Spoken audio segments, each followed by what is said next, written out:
So welcome everybody. It's great to have you with us, and I think for those of us who've been chipping away in this space for a long time, this is a bit of an auspicious day, and so we, on behalf of RESEA, LIC, NIWA, DairyNZ, and all the others who have been involved in this, are very glad to have you here. And for those of you who are watching, we're glad to have you watching us.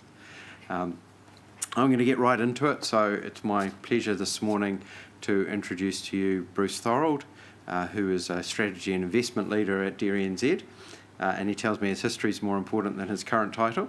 So Bruce, come and talk to us. Thanks, Andrew, and good morning, everybody. When this idea came up a couple of months ago, it was, well, let's celebrate actually having got this damn thing done. So,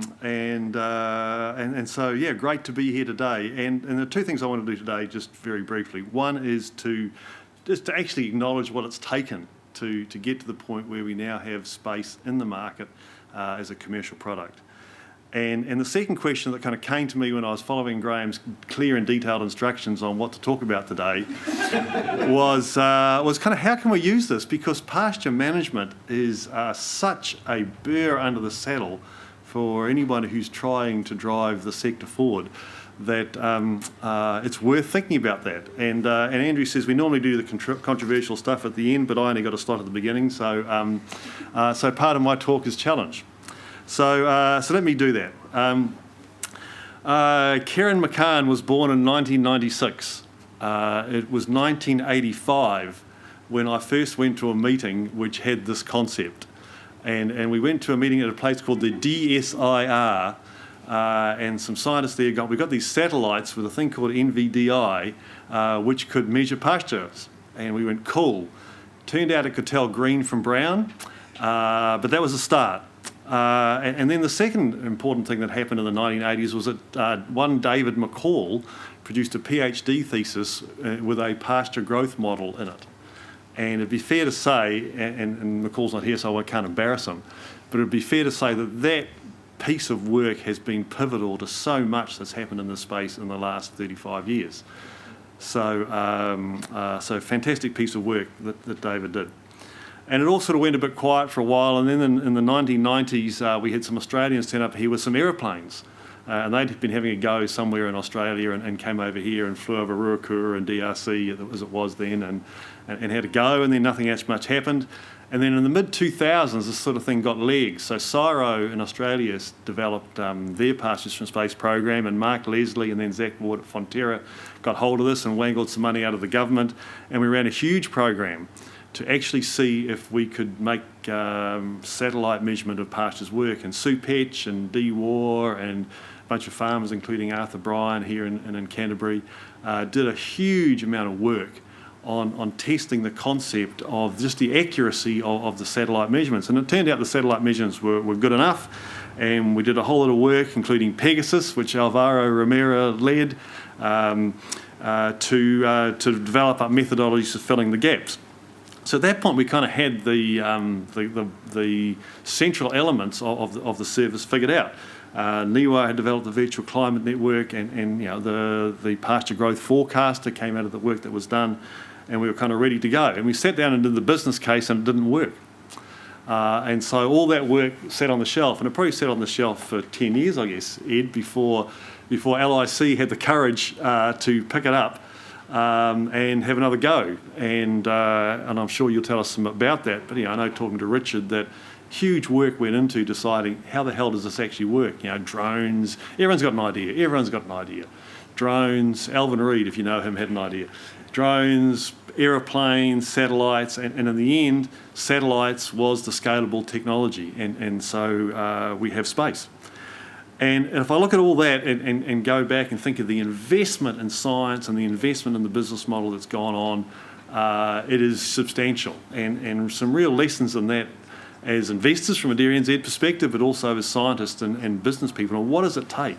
And how do we short circuit and speed up those loops between science and business model, and maybe co-develop them and think about partners and investment But most of all, to Andrew's point before, geez, this is a victory for persistency. It came as a very rude shock to me some time ago to realise that persistency was more important than clever ideas and actually getting stuff done. So there's a number of people in this room, including Andrew and Graham and the guys from LIC and Pierre and his team, who have been persistent on this. So good job. The second thing I want to talk about is the why. So why do we do this? Well, we did this because pasture management, everybody knows, is one of the top 3 things that makes the dairy sector run and makes dairy farms profitable. And yet at the same time, we know farmers do not do this at all in the ways and to the accuracy and the performance and the benefits to them that all the science says they should do. And when you kind of ask yourself why, it becomes pretty obvious that this is a very difficult adoption challenge. In fact, if you ran pasture management through the CSIRO adopt model, it would probably tell you to go and do something else. Because you think about it, there is no simple technological solution. At home on the farm, we solve bloat by somebody pouring 3.5 litres of bloat ends every day into a dosatron, and that is 99% effective. There is no pasture management solution like that. It involves repetitive and non-urgent tasks. I know people who'd rather spray weeds than farm walk. It involves relentless attention to detail. That is not a trait which is common or well rewarded or respected. Go and see how many ads on TV feature hero or heroine showing their relentless attention to detail as being something we should all aspire to. And it has delayed and hard to see rewards. And in fact, the reward, which is milk solids production in 3 weeks' time, is actually at odds with the more commonly used farmer reward, which is milk solids production today. So a real challenge. And if we look at what happens in the real world, we know that a certain number of farmers love this stuff and just nail it and do it well every day. I saw Zach Ward, who was one of the original leaders of this project in Fonterra, the other day, and here's a challenge for you, Ed. He now is the CEO of Canterbury Grasslands, and I said to him, we've got this thing going, Zach, and he says, yes, and I don't use it. So, and the reason he doesn't use it is because actually his guys go out and walk pastures. So maybe the market for this is not the people who already love it and do it really well.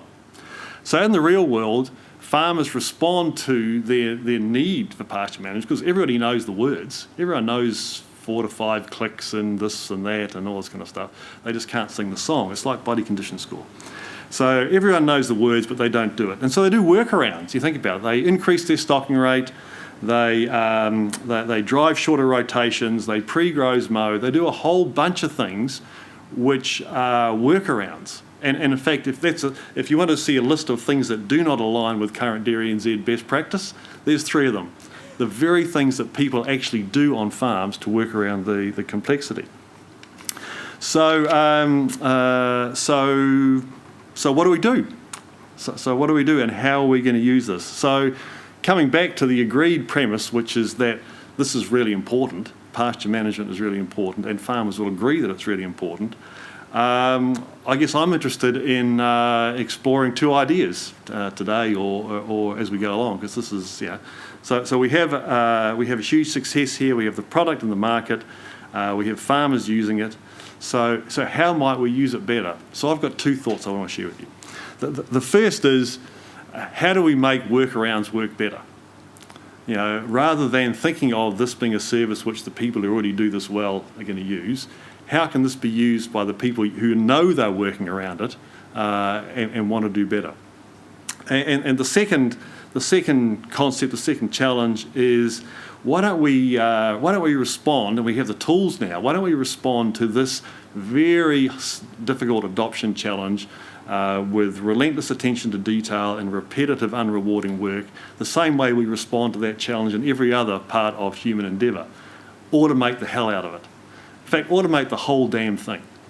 So nobody has to lift a plate meter to make this work.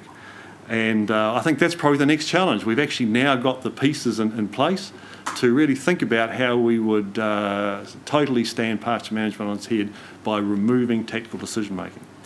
So those are the things I wanted to say, and I'd just like to close by thanking the guys who organised this, Graham and Miranda and others, and it's great to see science being successful in delivering, and well done, everybody. Thanks.